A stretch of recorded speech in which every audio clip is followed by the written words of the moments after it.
Desdinova, once a victim of the giant alien Alacer boys, had been rescued by her male aspect, Imaginos, who came to their hidden breeding hall with a small army.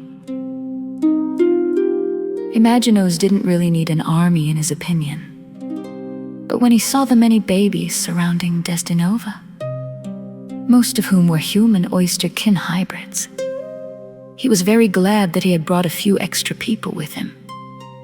He would never have been able to carry that many infants and rescue Desdinova.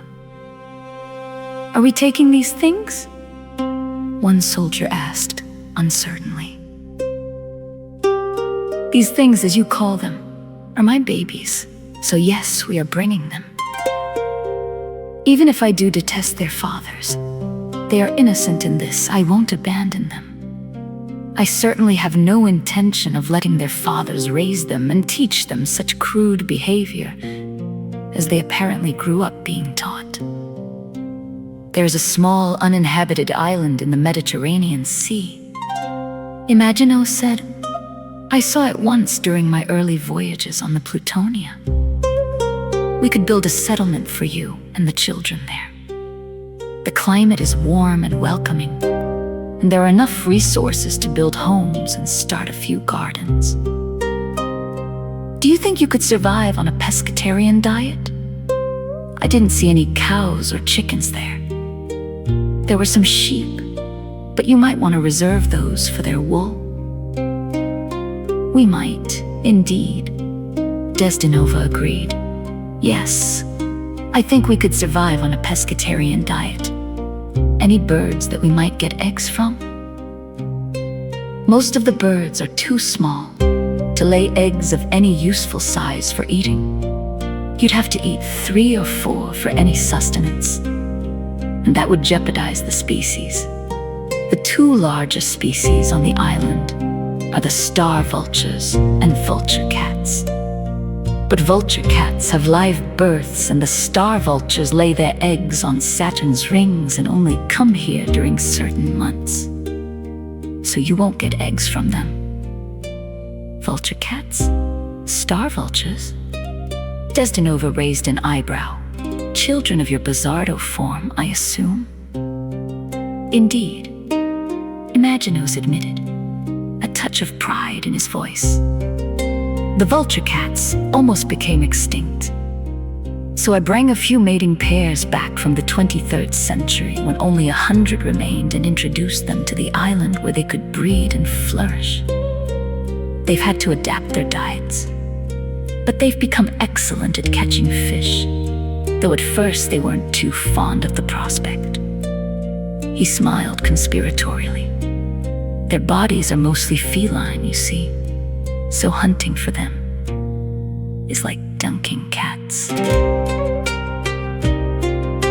Zaranova sat cross-legged on the shores of Plutonia, the hem of her short toga damp with the water that lapped at her body as the waves swept rhythmically around her tall, semi-alien form. A daughter of Desdinova and Nizar, Zaranova had long silver hair and pearlescent eyes. She had a swimmer's body, which was no surprise since she loved the water and would often come to the beach to meditate in the waves or skinny dip at dawn before her sisters and brethren awoke. Desdinova knew fully well what her daughter was doing, but as she did it alone, and Plutonia was uninhabited except for Desdinova, her offspring, and the 2 vulturine species that live there, she simply warned her to watch for ships and the time and keep her clothing nearby. When Zaranova asked how to keep the time, Desdinova put a tall piece of driftwood in the sand and showed her how to tell time with the shadows. This morning, the water was comfortably cool, and it tickled her legs as it washed over them. In the nearby skies, a vulture cat flew in lowering circles, preparing to dive into the ocean for a fish.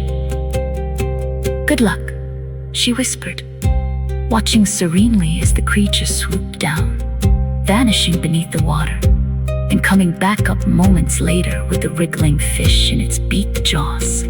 Well done.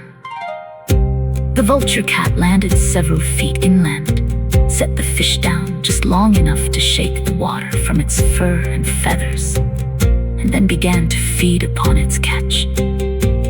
"Desdinova!" Desdinova called from the edge of the woods. "Breakfast will be ready soon." She stood up at the sound of her mother's voice coming. She called back as she walked across the sands and towards the woods that separated the beach from the settlement that Imaginos and Desdinova had established 20 years earlier for Desdinova and her babies, a settlement which had thrived since its inception. At the same time that Desdinova was meditating, her half-brother, Desio, was mending his fishing net as he sat on the back porch of one of the many huts that were used to shelter the hundreds of offspring that Desdinova had born. Each hut housed 5 of Desdinova's descendants. They had grown up in them, raised by nannies who assisted Desdinova. Desdinova acted as a teacher, passing her wisdom and morals to her children, whom she decidedly did not want to be like their alien fathers. Desio, a son of Alioth, was a fisherman by trade, having learned the skill from Imaginos' crew when they came for their 2-week visits each year.